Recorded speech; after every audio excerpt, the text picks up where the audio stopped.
আইওয়ানা কিসিউ। শীত হোক গরম হোক প্রতিদিন আমি 3 বার করে গোসল করি। দাদু খুব ঠান্ডা স্বভাবের মানুষ। বাস্তব জীবনে কিন্তু আমি খুব রাগী। কাবিলা বাস্তবে অনেক অনেক অনেক বেশি ঠান্ডা। গোল খেলে তো সবারই মেজাজ খারাপ থাকে। বাঘকে তো অবশ্যই বর্গ, পানিতেও ঠেকানো যায়। ওয়ান অ্যান্ড অনলি কাবিলা আমার খুব পছন্দের আর্টিস্ট। ও গেম খেলতেছে কিন্তু আমি গেম খেলতে পারি না, আমার ভালোও লাগে না। আমার ফুটবল খেলতে খুব ভালো লাগে। ফুটবল একটু হই হুল্লোড় করা যায়, আবার রাগ উঠলে মারও দেওয়া যাওয়া অপোনেন্ট টিমের প্লেয়ারদেরকে, যার কারণে আমার ফুটবল খেলাটা খুব পছন্দ। গোল খেলে তো সবারই মেজাজ খারাপ থাকে, আর যখন দেখা গেলো বল নিয়ে টান দিছি পিছন থেকে ধরে ভালো দিচ্ছি তখন খুব মেজাজ খারাপ হতো। পারলে ঘুষি টুসিও মেরে দিচ্ছি মাঠের মধ্যে। আমি অনেকবার লাল কার্ডও খাইছি এলাকায় যখন ফুটবল খেলা হয়। বিড়ম্বনা থাকবেই, কিন্তু বিড়ম্বনাকে বিড়ম্বনা মনে করলে হবে না, কারণ এনজয় করতে হবে। কারণ আমি মনে করি এই খ্যাতিটা আল্লাহর একটা রহমত আমার কাছে। এই রহমতটাকে আমাকে ধরে রাখতে হবে। আমি যতদিন ধরে রাখতে পারবো ততদিন আমার কাছে এরকম আসবে। আমি ধরে রাখতে পারবো না, হয়তো এখন আমার কাঁধে ধরে ছবি তুলছে, তখন আমার বাপ মা তুলে গালি। আমার প্রতিটা ডায়লগ আমার ডিরেক্টর, আমার কমান্ডার কাজল আরিফিন অমি, প্রতিটা ডায়লগ সে বলে দেয় আমাকে। আমাকে খালি বলে তুমি বলো, আমি বলে দেই, না হলে বলে আবার বলো, এইভাবে বলো, আমি ওইভাবে বলে দিই। 50,000 টাকা গিফট পেলে শপিং করতাম আমার নিজের জন্য, আবার কার জন্য কিনবো? ভাবির জন্য না না, সে তো গিফট পায়নি, গিফট পাইছে আমি। তাকে আমার ইনকামের টাকা দিয়ে গিফট দিব। বাস্তব জীবনে কিন্তু আমি খুব রাগী, এটুক জানি। আমি হাবাগোবা না, বাস্তব জীবনে আমি খুব রাগী।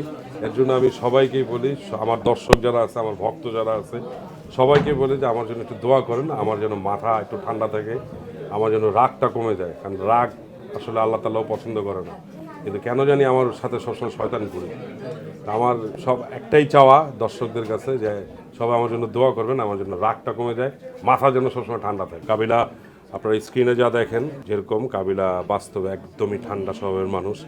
যেটা কিছুক্ষণ আগেও আমি গাড়িতে আসার সময় ড্রাইভারকে বলছি আপনি একটু জোরে যান না কেন, ও বলে আসতে থাক না, উনি যাক যেভাবে পারে যাক। তখনই বোঝা গেছে যে আসলে এই কাবিলা অনেক ঠান্ডা।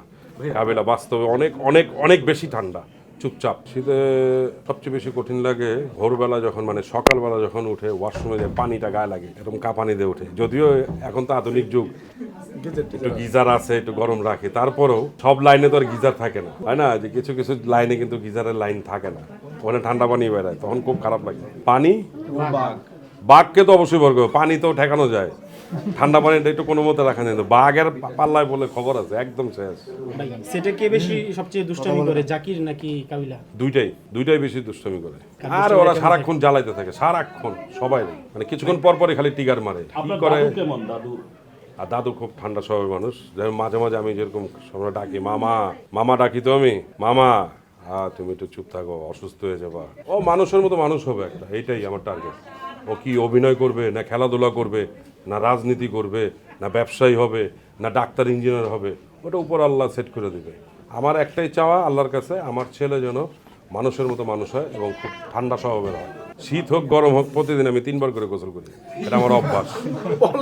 হ্যাঁ কেন ভাই 3 বার কেন? আমার ভাল লাগে, কারণ আমার গোসল করার একটা মজাই আলাদা। যদিও আমি 5 থেকে 7 মিনিট ম্যাক্সিমাম গোসল করার টাইম আমার, আমি খুব দ্রুত 3 বারই গোসল করি, আমার খুব ভালো লাগে।